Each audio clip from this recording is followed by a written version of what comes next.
Hello everybody, Toxic01 here, and welcome back to Dream Daddy. The neighborhood is quiet and serene. This early in the morning, the birds chirp, the grass is still wet with dew. Surprisingly, the gym is pretty crowded. I spot Craig standing out in front, stretching of course. He spots me and waves enthusiastically. He's flailing his arms. Hey bro! Good morning! Hey, good to see you, man. I'm definitely not as pumped as he is. Maybe I should have had some coffee before I left. Add the coffee spoon. You ready to kick some butt? Oh. With your help, I am. Gotta stay posy. What the fuck? What? What?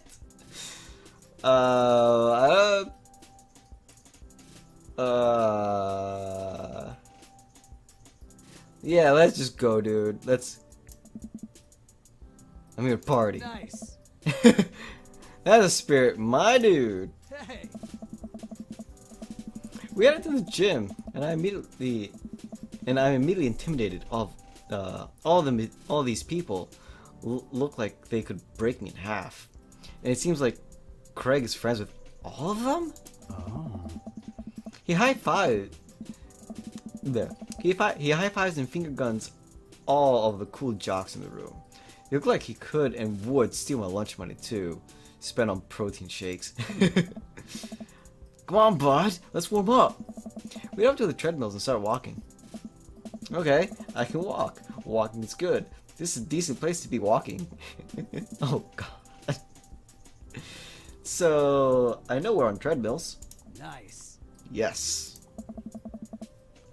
And those over there are ellipticals? Very good. What's all the other stuff? Hey. They might look a little scary, but I guarantee that all of them serve a specific purpose for building muscle mass. I watch as dude in a muscle T flexes a muscle I didn't even know existed on a machine. I think was once used to process grain into flour. What is that? Why is that guy doing that to himself? That's a good question, bro. What do you think he's doing? Trying to crush people's skulls with his thighs. Using a medieval torture device. Praying some sort of pain. I'm a medieval torture device. Oh god. Some sort of pain. There's a tiny man in there, right? And he's and he did something that the court found unfavorable. And now that muscular dude is doling out justice in the form of pain. Hi. What? Oh.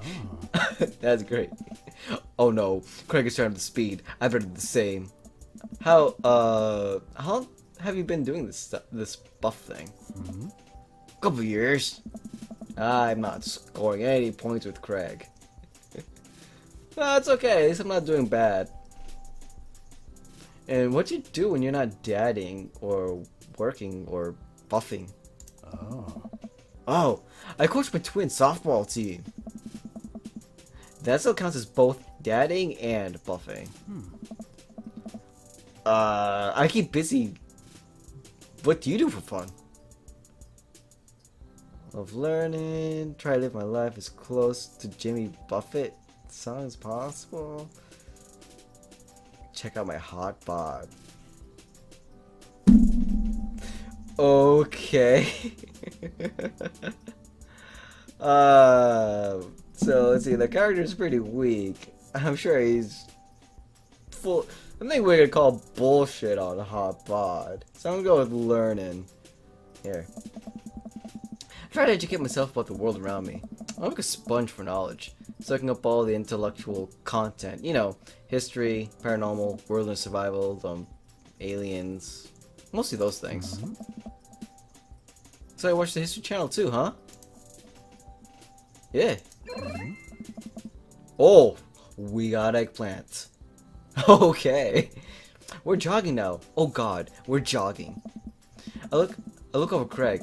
He hasn't even broken a sweat. How is he doing so effortlessly? I'm dying. I can feel my life force draining through every orifice of my body. Hey, you remember when my fish died in college? No! I don't like this story! Oh my god. Is he really bumping up the speed again? I guess I better do it too. Oh god, this is fast. This is very fast. Oh. And we were at the party, and you vowed to make me feel better. You told me to create a distraction, so of course I do a sick kickstand, and everyone cheering.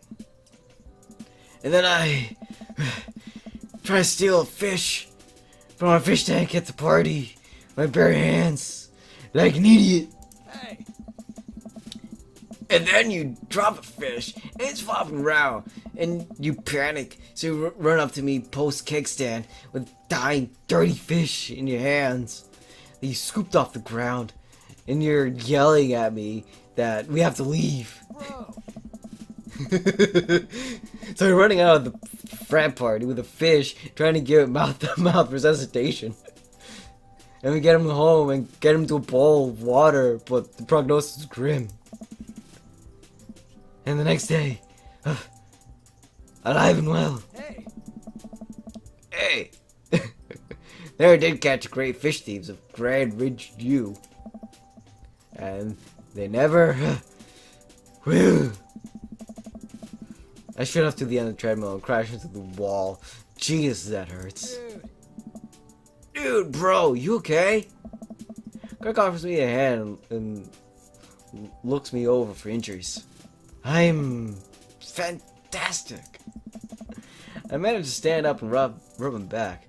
Doesn't hurt now, but I'm sure it will later. Oh man. You don't have to push yourself like that. I always know your limits. Well, I think I might call our gym adventure here. You sure? Yeah. Oh.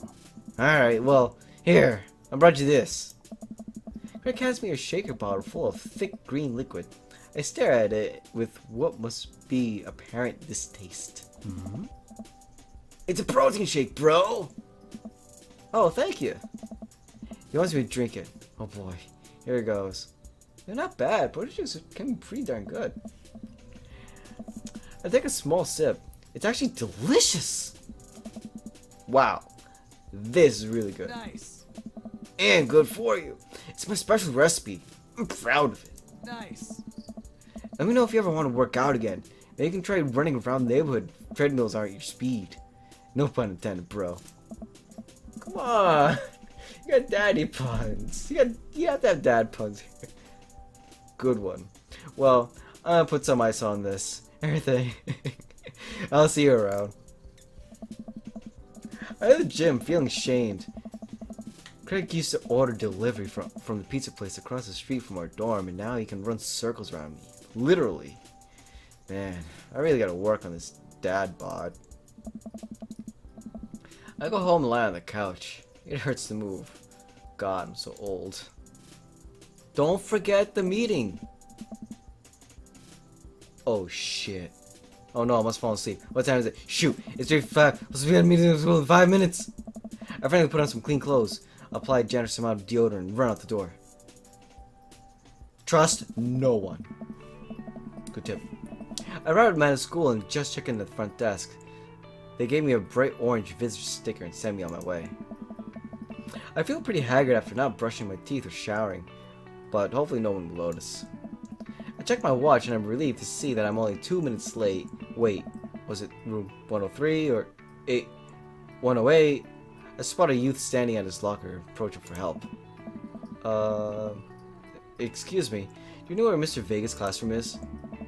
The youth turns around and looks me up and down with heavily lined eyes.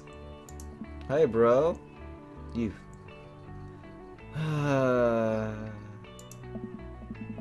Come on, kid. I'm late for a meeting. Mr. Who? Mr. Vega. I don't know. I would try the exit. Oh, little smart mouth. Okay, wise guy. Are you helping me out or not? Ugh. Fine. Up those stairs and to the left. Can't miss him. I head up the stairs and walk around, unable to find Mr. Vega's classroom anywhere. After a couple minutes of searching, I go downstairs to that punk youth sent me on a wild goose chase. I get back to where that low-rank Jared Way, whatever, is standing, fully ready to give him a piece of my mind, when suddenly a head pops out of the classroom next to his locker. Hmm? Oh, you look pretty. You look like a professional educator. Listen, don't you have a third period to get to? Fine, Mr. Vega. Ah. Wow. Now I'm officially 10 minutes late. I glare at him as he walks away. We're not cool. Oh. Oh, you must be Ta. This period is almost over. Would you mind waiting in the back? Mr. Vega leads me in and I take a seat in one of the comically small students' desks in the back. I might get stuck in this. Dude, you're scrawny as hell. You got no swole on you. Oh boy. Alright, where were we? Now, who can tell me about the unreliability of the narrator in J.D. Salinger's Catching the Rye? Yes, Colin? Colin stands up and does the thing where he bows into the crook of his elbow to make fart noises. The whole class erupts in laughter. Alright, everybody. Very funny. Colin, please sit down. Now, Holden Caulfield is an unreliable narrator in the sense that the bell for the end of the period rings and all the students immediately get up and make a break for the door. Whoa. Remember to do the reading and answer the response questions on page 194 in your textbook. Nobody's listening. Or not, I guess. Mr. Vega turns to me in size. Middle schoolers, right? Don't you teach high schoolers? Both. You know, logic cuts. Right. Thanks so much for coming in. No problem. Mr. Vega? Oh. Please, call me Hugo. That's a pretty cool name. Normally, I don't normally do these impromptu parent-teacher meetings, but I'm sure you know Amanda's a very bright student, and I'm concerned about her recent behavior. Oh, what's going on? What's going on? Amanda's never been the most engaged student, but I know she cares. Recently, though, she's been falling behind. She's not completing assignments and has been doing rather poorly on tests.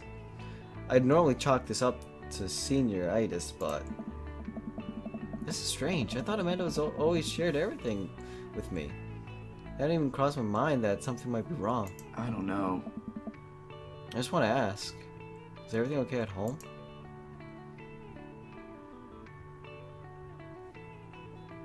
Well, we just moved. This is true, we just moved. But there could be something more. But she does tend to bottle things up from what I've seen. Because she is not fine, that's for sure. Because we've already done a thing or two where it's like, yeah, we know something's wrong, but not pressure, so...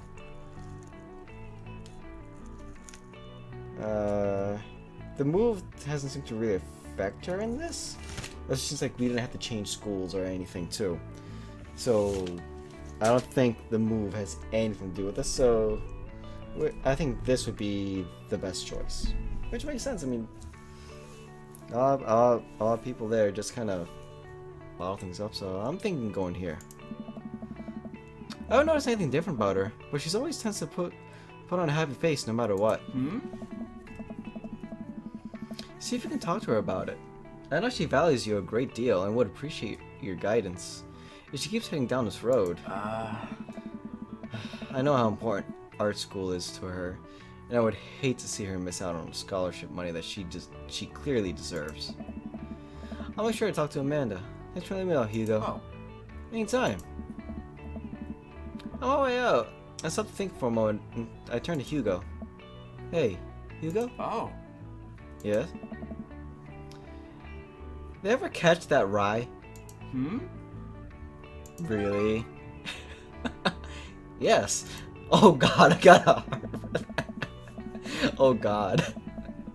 Oh, that was a well put pun.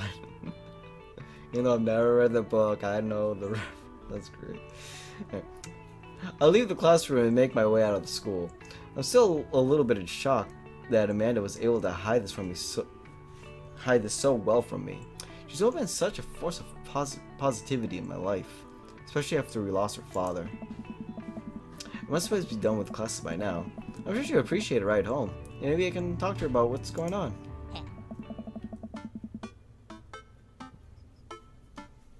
Boom. I pull up to the carpool, and Amanda hops in the passenger seat. Yeah. So, did you have fun gossiping about me? Mr. Vega and I actually gossip about our celebrity crushes. So, you talked about Mario Batali the whole time? It was a very productive meeting. Huh. I'm pretty hungry. Can you go grab some dinner? Sure thing. Ooh.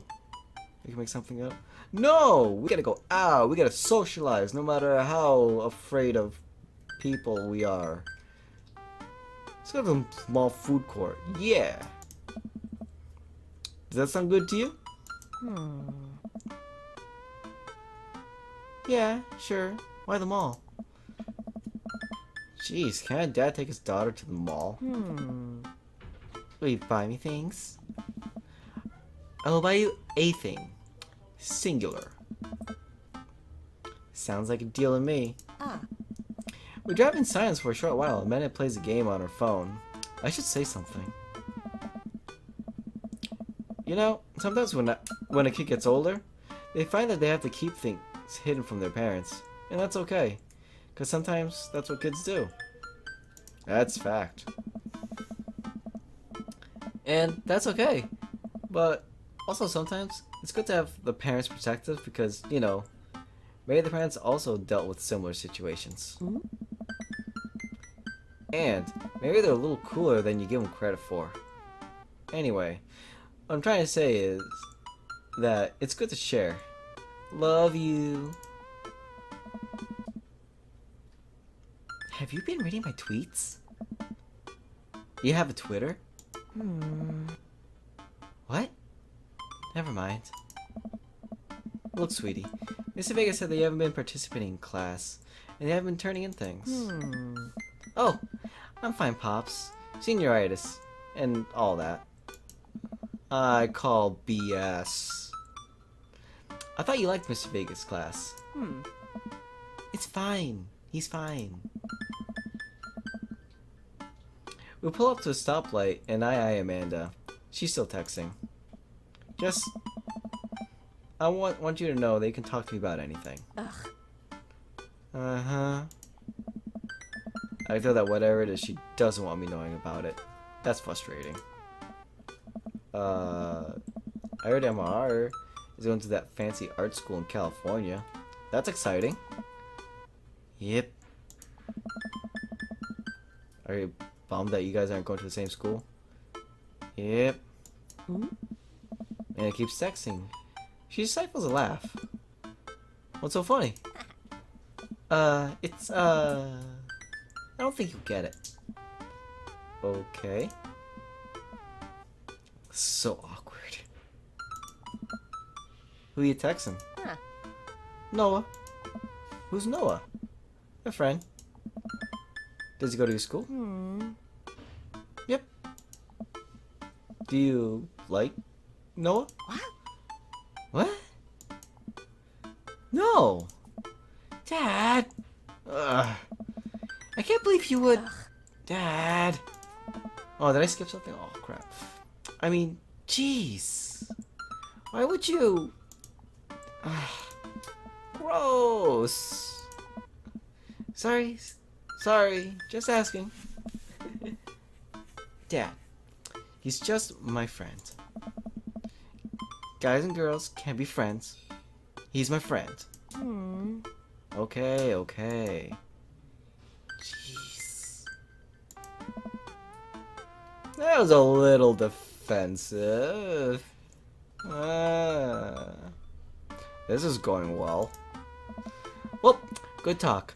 Love it, kiddo. She leans forward and turns up the radio. I guess that conversation is over. To the mall then. Always carry a pocket knife.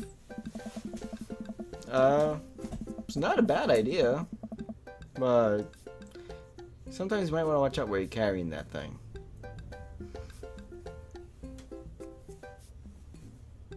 We arrive at the mall, a big indoor shopping center with a couple different floors. It's kind of dead, but that doesn't stop the mall security guard from yelling at the group of loitering teens. Let's get something What? Let's eat something disgusting for dinner. Yes. Hell yeah. Language, Missy. Heck yeah. Better. We approach the food court and evaluate our options. There's greasy restaurant after greasy restaurant. My heart burns just looking at the menus. Nobody looks happy to be here. What are you in the mood for? Bread dipped in sugar? Bread with cheese on it? Or you just want me to inject some fat directly into your bloodstream? I extend my hand to her. Would you do me the honor of sharing some nachos? She takes my hand with a grin. It would make me the happiest, cheesiest girl alive. We got a giant pile of chips and an unnaturally orange cheese from the very unenthusiastic and possibly stoned teenager. We take a seat at a rickety table and dig in. These are bad. These are very bad. But also strangely delicious. We have to eat through the pain. We enjoy our fluorescent cheesy goodness until we're all out of nachos. So something's been bothering me for a while. Can you explain memes to me? Oh boy. Aye. Which meme? All memes. Ugh.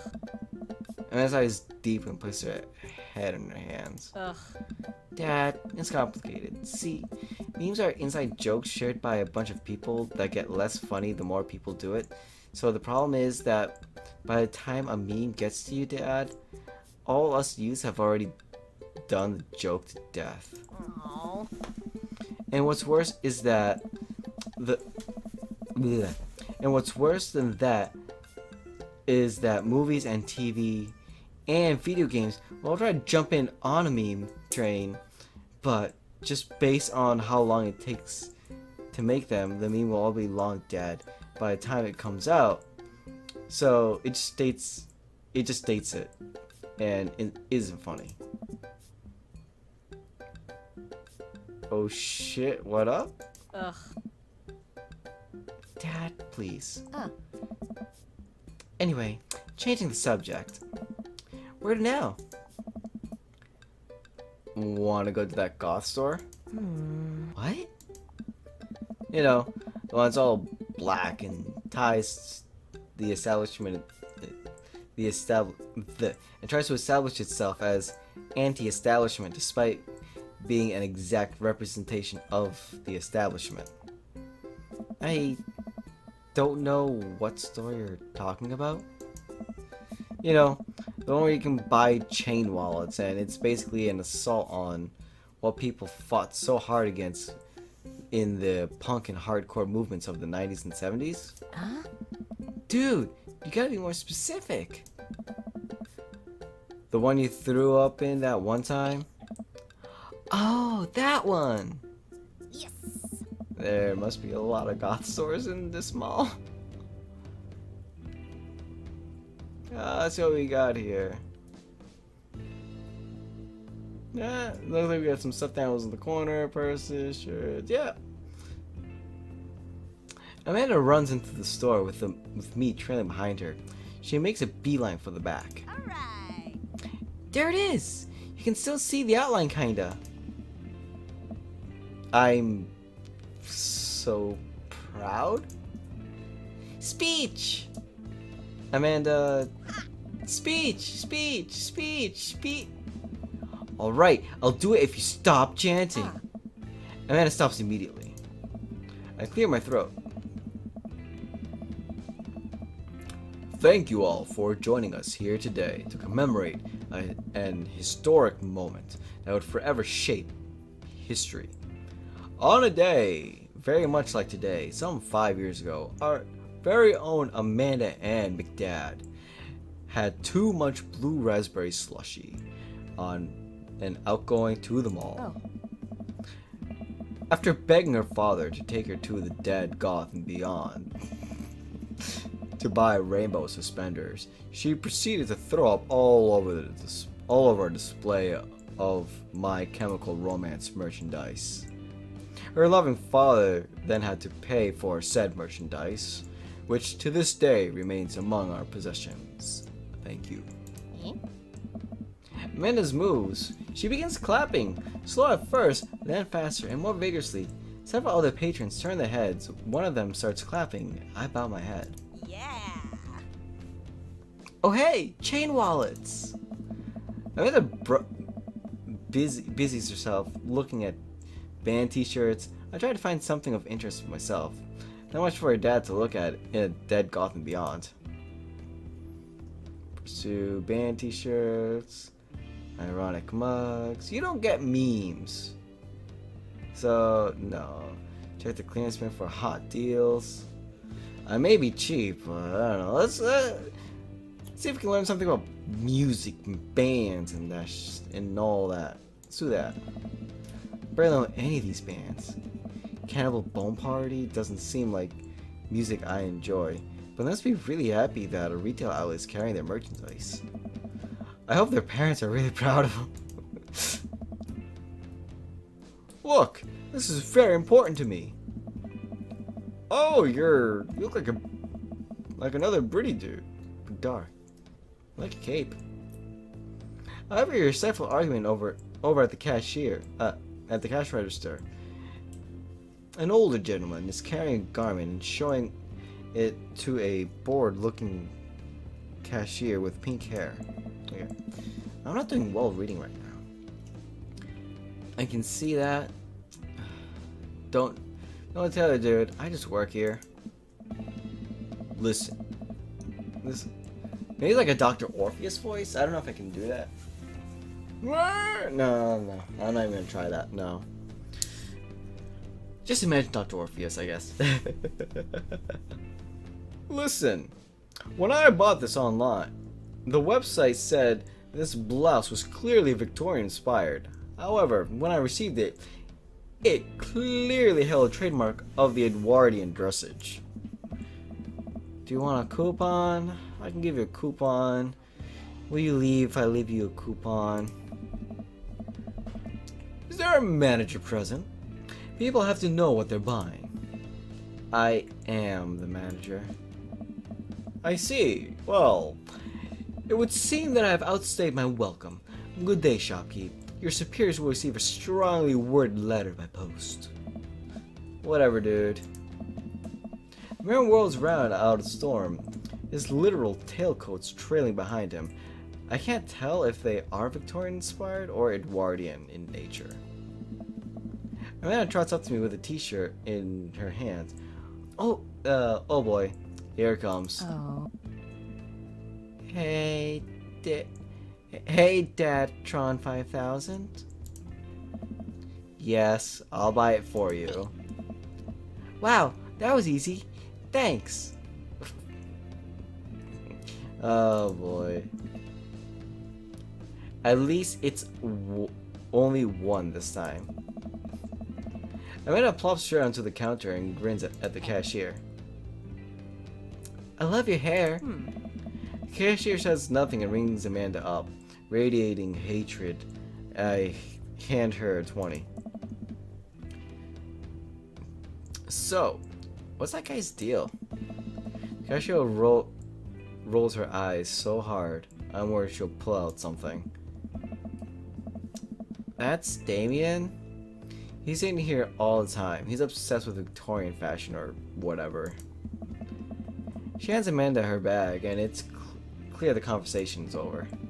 We make our way out of the store and head home to get some rest. Amanda and I sit on the couch, trying to find something to watch over bowls of ice cream. Oh, cool! Long Haul Paranormal Ice Road Ghost Truckers is on. Your favorite, right? Oh, hell yes! They have to make it over the Canadian tundra before the ice road melts. But also, they're hunting ghosts. Also, the trucks are haunted. What the fuck? This is an episode I've already seen, but it's one of the best. Callum and Flint Dogbone, the twin brother truck drivers and ghost hunting duo, find themselves in the greatest peril yet. Oh no! The ghost done got control of the truck! I can't steer them on demand there, damn ice roads! Let me use this EVP meter to try to communicate with spirits. We're about to die! Almost got it. If you listen carefully, it sounds like saying, you're gonna die. That's because we're about to. It's art. The episode ends and Amanda excuses herself and goes and start arguments on the internet. I sat up a little longer, curious about the exploits of Callum and Flint Dogbone after their disastrous ice road accident. Afterward, I crawl into bed and get a good night's sleep. Always try to make others around you happy. This is a good rule of thumb altogether. Happy is good.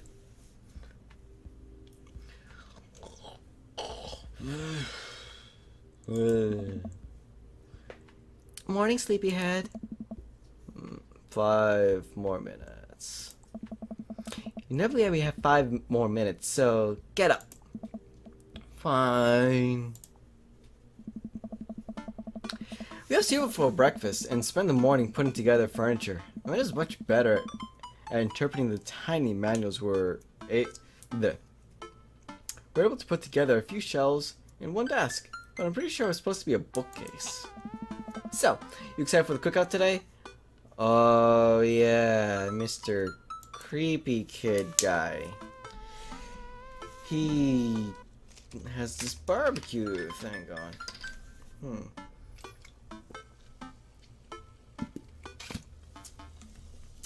Beef up my grill skills. Find my dad. First skill I have to have is gotta make sure you can grill.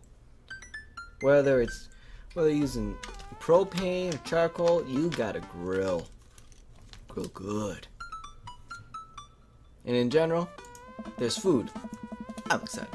I'm all of those terrible store-bought sugar cookies that everyone brings to the party. Yeah, those are bad.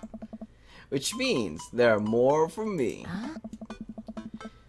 Don't you want to meet some of the people in the neighborhood?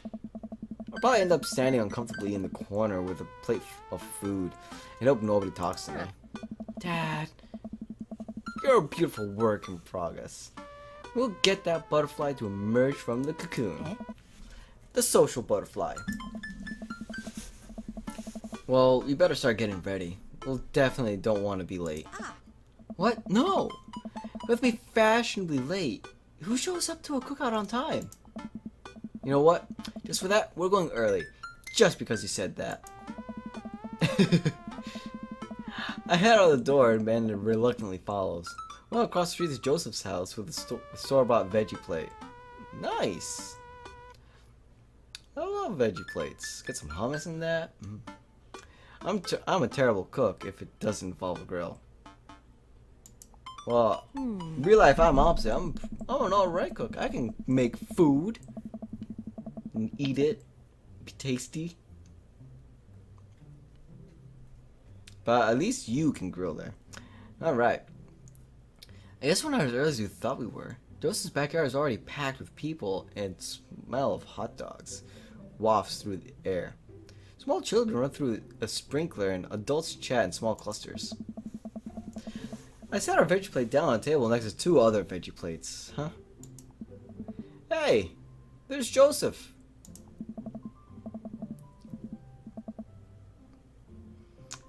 I wave to get his attention. The moment he sees us, he jogs over, arms wide open. Welcome. So glad to see you two here.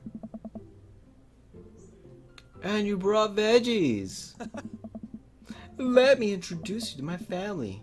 Kids, come on over here. This is Chris, my eldest. Hey. Hi. This is Christian and Christy. They're twins. Whoa! They stare creepily, say nothing. Hmm. And then, of course, there's my youngest, Krish. Wait, where's Krish? Maybe Mary put him in his crib. Oh no. It's that woman from the bar the other night. What's she doing here? Oh, and how could I forget my lovely wife, Mary? Oh boy. Hey. Joseph pecks her on the cheek and smiles. Mary, sweetheart. If you put Krish to bed, Hey. I'll have to go look for him. What? You'll have to? You don't know where he... What? Joseph takes a moment and regains his composure. Yeah, your wife, dude? She is, yeah, she is not good for you.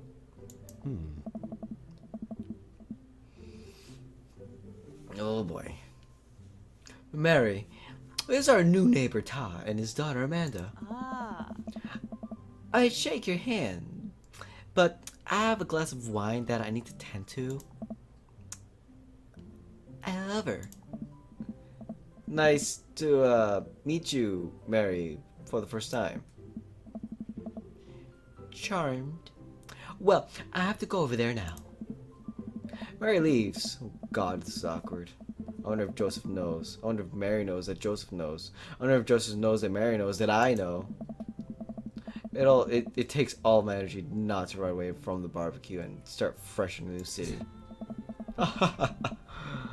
My wife has a wonderful sense of humor, but please, you two enjoy the barbecue. All the guys are really excited to meet you.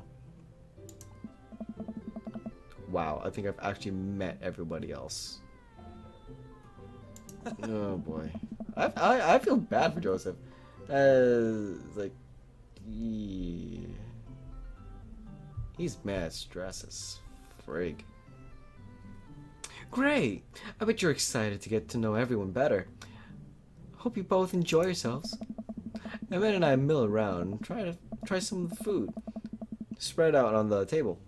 I pick at some deviled eggs. Emmett grabs a small paper plate and immediately begins to pile it with baked goods.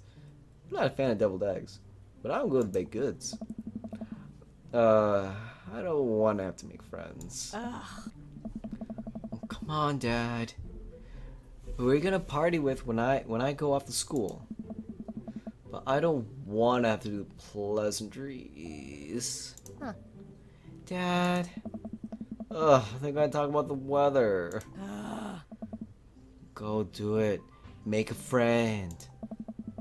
How could I possibly abandon my only child at a social function? That's bad parenting. This plate of cookies is my new dad. Bye.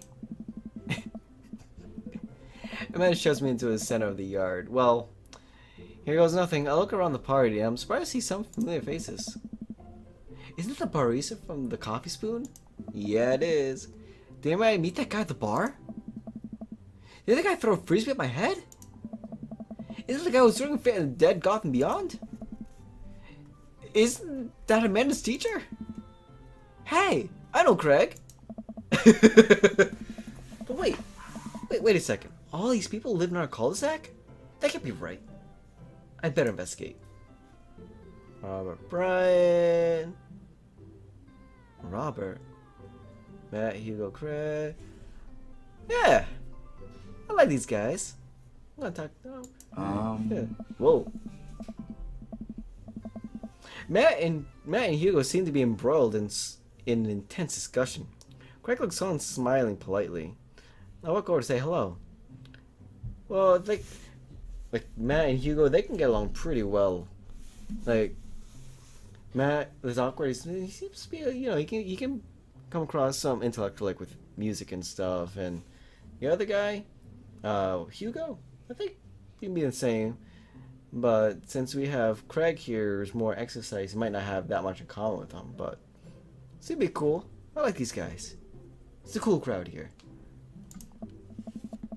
Well, I don't think it's fair to try and compare two art movements like that. Periods in art only exist because they're a unique byproduct of the social and political climate of time and place, and try to take something like, say, the Rococo period and compare it to the postmodernism in America. You're completely disregarding the context in which the work of art is created. Oh god. That is a thing? That's a big statement. Matt and Hugo seem to be so busy talking that they don't notice me. Craig leans in. Dude, I have no idea what's happening.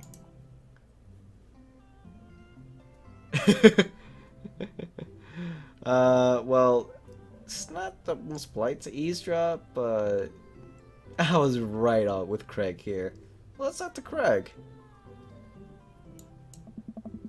I turn my attention to Craig, who seems a little more attentive to my existence. How'd the resistance training go the other day? Great! Little River here is great cheerleader. Aren't you, tiny bro? Craig grabs River's arms and waves him around. You can do it, Dad! I'm so proud of you! I'm sorry for pooping on you! She must be a handful at that age. Oh, they always are. Hey. But it's worth it. Craig grabs River's arms again and waves him around. Oh. I'm also sorry for throwing up on you, Dad. Oh. How are you settling in? Area too comfortable. Place perfect. Well, I know we're not done, so I think we're almost done. Still a few odds and ends to take care of before I can really call myself settled, but I think we can upgrade to the situation to livable. We did livable throughout the entirety of college. Yeah, my goal was for a man to live the sort of life that didn't involve eating spoonfuls of ranch dressing as a palate cleanser between different types of pizza. Like what did you do with sushi and the pickled ginger? Oh man. She still does though. Hey, she takes after her dad. Ta, how are you liking the neighborhood? It's pretty nice. Everybody's been super friendly. Oh. Seems like your daughter is fitting in just fine. Matt points out to across the yard where Amanda and Daisy and another girl are playing. They're all sitting cross-legged in the grass, picking weeds and weaving them into little flower crowns. It's pretty adorable. The girl I don't recognize jogs over to us. Hey. Oh hey, it's your girl. Oh cool. Where is it, sweetheart? It's a flower crown. I thought you looked cute in it. Hey. Oh. There's only one way to find out. Man takes the flower crown and places it on top of her head. Hey. Top of his head. Ma, cool now. The girl stares at him, thinking it over. Nope. But you're slightly less uncool than you were before you put it on. Oh. Hey, this is my daughter. Hello. I'm Carmenestia. Huh. Amanda comes over with Daisy in tow. Dad, look, I'm making friends. Are you making friends? You better be making friends. So does she not have too many friends? I wonder. I wonder if that's what troubling Amanda. Yeah, actually, Amanda, you remember the cool barista from the coffee shop and my old college friends and your teacher? Hey. Oh, hi, Mr. Vega. I didn't realize we were neighbors. Oh. Yep. So gonna get me that overdue term paper? Great seeing you. Amanda finger guns her way out of the conversation like a champ. She learned the finger guns move from me. I'm very proud. Oh. Yeah, she's definitely a charmer. Speaking of which, where did my son go? Huh? Hugo looks around the party. He must finally spot him because his eyes go wide. Huh? Ernest Hemingway Vega, are you smoking? Ah. Ernest is holding a lit cigarette. Nope. I see Ernest across the way. He casually takes a long drag of his cigarette and then flicks it out into the gut. Oh. Unbelievable. Excuse me. I have parenting to do and punish my kid. Smoking so young. Hugo marches over to Ernest and I turn my attention to Matt and Craig. Kids, right? Hey. Man, I do not envy Hugo. The last barbecue we had, Ernest tried to shove a sparkler down Joseph's pants. Nearly burnt down half the yard. Oh shit. At the barbecue we had before that, he actually burnt down half the yard. And then it spread into my lawn and burned down half my yard too. Oh no. Oh boy, here's Mr. Trouble here. Hugo walks back over to us, practically dragging Ernest behind him. Oh. Hey buddy. Sorry about the ta. This is my son, Ernest. Hello. Ernest looks away, sulking, his hand shoved deep in his pockets. Hugo nudges him impatiently. Hey. Nice to meet you, Ernest. What grade you in? Does it matter? Oh. Ernest? Okay. I'm in the 8th grade. God. Are you happy now? I'm sure we're just dying to know. Yeah. Good for you. Can I go now? I'm tired of talking to old dudes who blame my generation for a failing economy. Yeah, you're not helping. Ouch. Ernest. Oh, yeah. Because I'm totally embarrassing you. Dude, you got some issues to really work out. Yeah, that's tough. Feel bad for Hugo. Dealing with that. Ernest puts earbuds and storms off to stand in the corner. Well, that was certainly something. I like how out here my character kind of talks awkwardly, kind of like I do. It's like, yep, and it like repeats the same word. Yeah. He seems nice. Hugo puts his head in his hands and sighs. Ah. I don't think I read that right. I'm sorry. He's really having a rough time.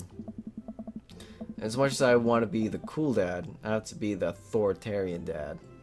And he clearly resents me for it. I mean, I think a dad and teacher, that's about as authoritarian as you can get. Honestly, are any of us cool dads? Is it impossible to be a cool dad? What? I'm cool as a cucumber. Hey, dude. See that right there? You can't say that. Huh. My kids think I'm cool. But for how long, Greg? How long can we get to be the cool dads? Oh. I don't know. Oh! I think we might just have to accept the fact as dads, we've become the machine we once raged against, and accept our fate to unironically wear socks and sandals. No, don't do that. Your kids may think you're cool now, but the moment they hit puberty, you're doomed. Amanda's 18, and she still thinks I'm cool. Mhm. I go across the yard to my daughter.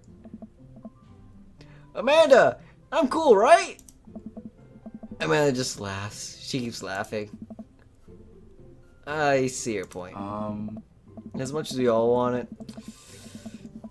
I don't think it's as important to be a cool dad as to be a good dad.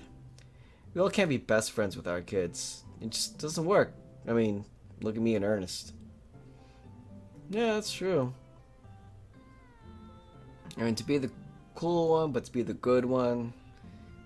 You gotta be the good parent, but it doesn't mean you can't be friends with your kids. But it all just depends on, you know, personality and just a whole bunch of factors that it'd be really tough. I mean, like, I'm not a parent, but I deal with kids a lot, and it can be tough. Our job as parents is to make our kids turn out okay. Yeah, you're right. But it'd be nice to have it both ways. Hearing these guys talk about this makes me think of my relationship with Amanda. We get along so well, but there might come a time when I won't be like that. Is college when that happens? Ah. Don't let us eat your time. Don't let us eat your time, Ta. Go meet some of the other people around the neighborhood. I only cared for you guys. I don't want to be social. Do I have to be social? I guess not. Let's go for some burgers, but it'd be kind of good to know everyone around. Oh God, Robert, Brian. Oh boy, Joe's and Damon. I kind of don't want to. Who was Robert? Oh, wait. Oh no, Robert was the dude from the. And Joe says, oh, okay, so we got the Mr. Creepy Kids and Mr. Victorian. Then we have Dark, Mr. Miss Dark and Mysterious, and Brian. Brian, who the hell is Brian? Did I meet a Brian? Oh, the. Well, Brian's not that bad. He's a one-upper. I wonder how they talk. Let's talk to these guys. I glanced across the yard and noticed Robert and Brian chatting over drinks. Man, I don't think I want to deal with being one-up by Brian or whatever happened. Oh shit. What's this? No!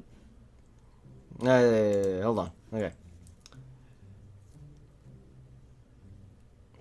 I glanced across the yard and noticed Robert and Brian chatting over drinks. Man, I don't think I want to deal with being one up by Brian or whatever happened with Robert last night.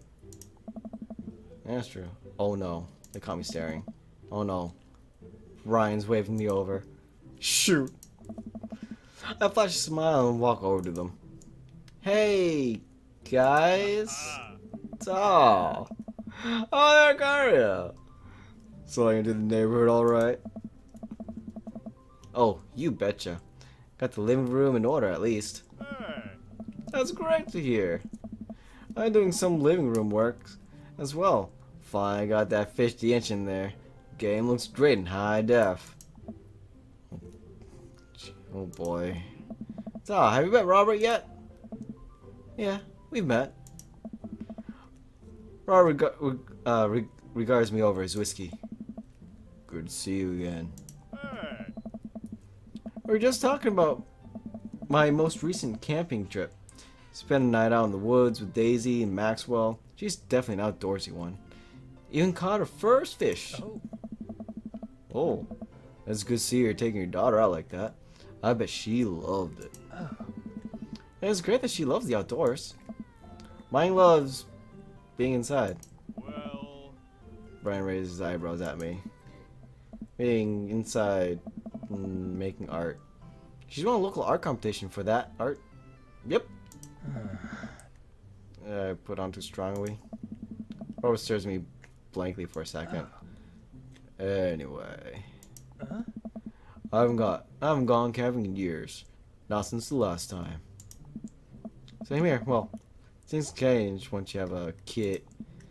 Wait, when was the last time? Robert takes a long sip of whiskey. Well, old Johnny boy. I mean, we're out in the backcountry. Johnny boy's a strong kid. I'm in my army days. Comes from Kansas. They build them tougher out there. Anyways, things go south pretty quick. Johnny boy breaks his ankle when the rope bridge snaps. You see the bone popping out through the skin. Johnny boy's screaming now, crying for his mama, losing blood. There were 2 days. What? Wait. We're 2 days out from the next living soul, and here I am with my dear friend bleeding out in front of me. I'm able to dress the wound. Now I got a fireman carry a 6 foot, 180-pound man over some of the toughest terrain I've ever been in. I won't lie to you. There were moments during those 2 days when I thought about leaving old Johnny boy. But you build a bond with your brothers in arms, and that bond never breaks. I got that boy back to civilization, but I lost some of me out there. I guess that's camping for you. Wow, dude. Good on you. That's tough. Whew. Brian and I stare in disbelief. Bud takes another long sip of whiskey. Oh. I'm just kidding. My friend John and I went inner tubing down a river, and he lost a flip-flop. Miss that kid. Brian and I laughed nervously. Or am I kidding? You're a different kind of fellow, aren't you? Brian and I tense up again. Hey. I'm kidding. I'm kidding. Ah. Phew. And Daisy barrels up to us laughing. Daisy holding a paper plate in front of her like a steering wheel. We gotta get this off haunted. We're gonna get off this haunted truck. Oh no! The ghost locked the doors. Quick! Hit the emergency escape button. But this truck doesn't have emergency escape buttons. Then hit the brakes, I guess. And then we'll get out of the truck. The imaginary truck. Yeah. Anyway, we're safe from the ghosts. Well, how will we ever survive in this Arctic tundra? Daisy, you might have to eat me. Are you prepared to do that?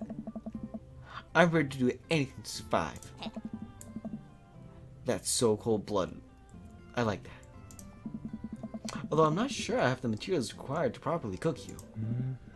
You know, that reminds me of the last time I went skiing. Robert. Wait a second. Are you guys playing Long Haul Ice Road Paranormal Ghost Truckers? Yeah! Amanda and I love that show. It's the best, especially that episode where Callum hides Flint's keys and Flint retaliates by breaking the ancient cursed urn and sending the spirit after him. Yeah, it's such quality reality television. I don't watch a whole lot of television, but I do enjoy that show. That and war documentaries. Okay, starting to get a picture for you. All right, you're not a bad. You're a cool dude. you know, still not gonna pick you. No, still go for Matt. All right, Daisy. I found a couple of bugs. They're gonna make a great meal. Lots of protein. Gonna keep us from starving out here in this harsh, icy wasteland. But there's a whole deal of food right over there. Daisy, it's a game. We're playing pretend. That's what kids do. Live a little. Meta gives Daisy a handful of gummy worms from the snack table. They eat them with mock disgust. Let's go find kindling for fire. Okay! But not an actual fire. Because we're playing pretend? Now you're getting it. Okay. Alright, so we're gonna feel a feel for the dynamic here. Alright. So Daisy here has always been like the book smart and just hardworking, but not have like pretend kid time and just like be a kid. She's always that. She's very studious. Where Amanda in the other case, she's not as studious. She's not a bad student either, but she's had some balance of pretend time, or maybe too much cool dad time. You know, lack of better wordings. But you know, to each their own style and personas. All good. Daisy and Amanda run off. What a cute couple of kids. Hey. Meh. I've never seen her get along with anyone so quickly. I guess Amanda just sort of has that way with kids. That's kind of amazing. She doesn't really get along with kids her age. It's nice. It's nice that he's not trying to one-up me this time. Maybe we can have a regular friendship after all. Yeah. Really? She just kind of keeps to herself. Her teacher says she spends every recess in the library. I think the other kids are intimidated by her intelligence. Maybe. There it is. I wouldn't worry about it too much. Amanda was shy at Daisy's age too. She used to have the habit of crawling on tables and crying every time we took her to a restaurant. She bit people too. Oh, kids, right? Gotta love them. We're required to by law. I hear that. Well, since they're getting along so well, maybe we should try to do a put together a little play date for them. They do seem to get along really well, but the thought of continually hearing about all of Brian's accomplishments is rough. Yeah, that could get toxic for someone of my character's personality. Just the one-up things and just like degrade his own self-confidence, which, let's be honest here, he doesn't have that much. Yeah, that'd be nice. Well, I don't want to take up too much of your time.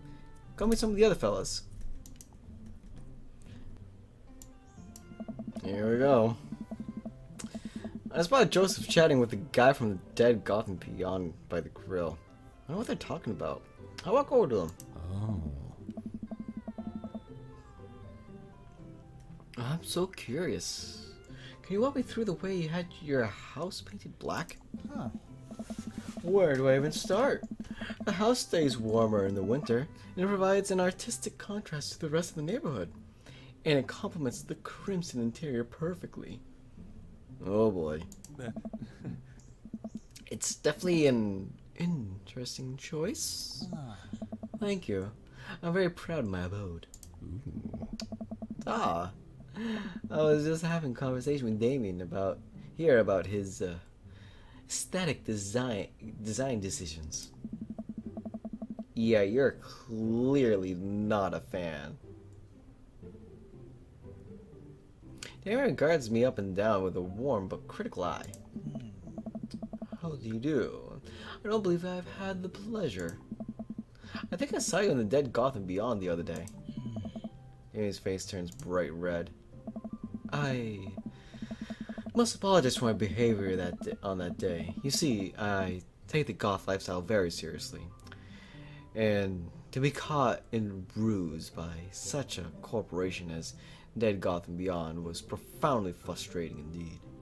I hope you know that While my anger may have been justified, there was no such way for a gentleman to act. It's okay, man. Don't tell me. Dude, tell me about yourself. Are you new to the area? Yeah. My dad and I just moved in the other day. She was the one I took to Dead Goth and Beyond. Very good taste on her part. Does she partake in the goth lifestyle? I think for a second look over to Amanda, who's hanging out with some of the other older kids in the neighborhood. Aye. Hey, Amanda! Would you consider yourself goth? Amanda yells back. I wouldn't necessarily try to fall under any specific label, but I guess if I had to choose, I would be more describe myself as twee hipster with some normcore leanings. Bats are cool though. Ah, pity. Are you enjoying this party? Oh, definitely. Thanks so much for putting this on. It's nice to be in a cul-de-sac where everyone's so friendly and welcoming. Amanda walks up to the conversation. I also like the Lost Boys a lot. Really good movie. Does that count as goth? That it would, my dear. I don't believe we had the pleasure of meeting. Damien Bloodmarch, at your service. Damien finishes his sentence with a flourish of a bow, producing a single road and offering it to Amanda. Amanda blushes and returns the gesture with a curtsy. Oh, are we clever? My, do you know how to treat a lady? What? They speak! Hello, man. Hello, Amanda. Seemingly out of nowhere, Joseph's twins kids appear. Are they speaking in unison? Hey. Yeah. Hey? Won't you come play with us? Hmm? Come play with us. Forever. Guys, enough with the creepy twin chick. We've talked about this. Christian and Christy slowly back away. Where do you think they got that from? Mary pops in the conversation, wine in hand. Don't know. Mary takes a long sip of wine. Oh God. I think I might have taped over a VeggieTales VHS with The Shining. Who knows? She takes another sip of her wine. Where's Krish? Wasn't he with you? Oh. You had a moment ago. He's probably off stuffing dirt in his mouth. He'll be alright. Towels are pretty resilient. Parent of the Year award right there, folks. Dude, Joseph, you can do better. A lot better. She is way toxic for you and for your kids. Not good, bro. Mary tips her wine glass to me. Ain't my first time to the rodeo. It's my fifth. I have to squeeze for a little. Sweetheart, would you do me the favor and please find Krish? That would be great. I'm sure he's fine. Mary? Okay. Jeez. So you're, Joseph, you're raising the family all by yourself with dealing with... No. That ain't good. And that was like you being more dad to your wife.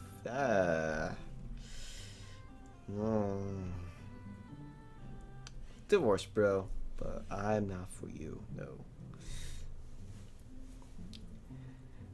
Mary finishes her wine and wanders off.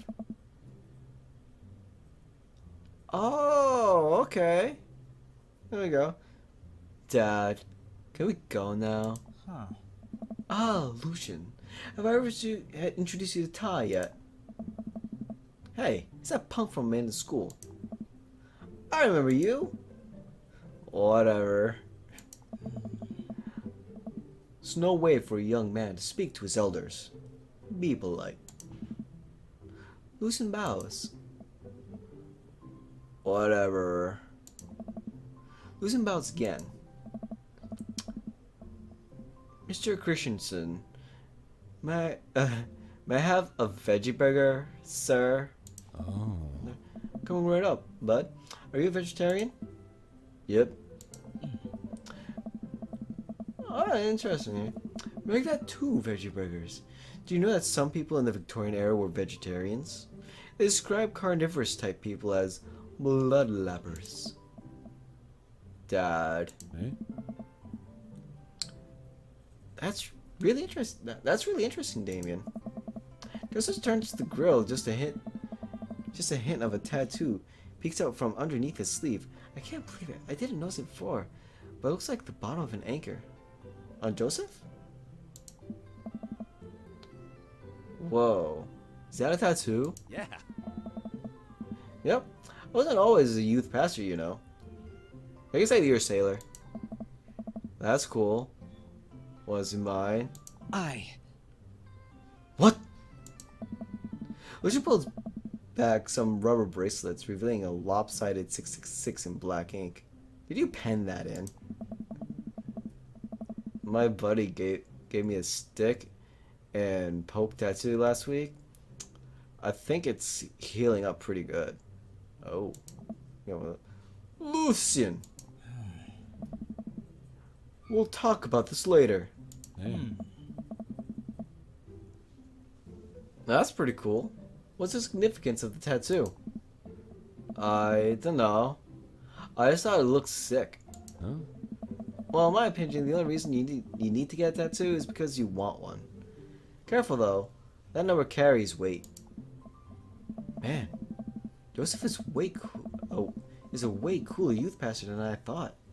It's just, I figured youth pastors popped out of the womb with a Bible. I wonder what he did before preaching. Without further ado, let's work some magic. Joseph closes his eyes, takes a deep breath, and gets to work with the greatest of ease. Sets patties on the grill, flourishing as he flips his spatula in the air. It's easy. It's easily some of the best grill work I've ever seen. Well, I am out of time for this episode. We're gonna catch you on the next one. This is getting pretty interesting. It's kind of nice to see, learn more about these characters here. But we'll have to catch up on that later. Bye, everybody.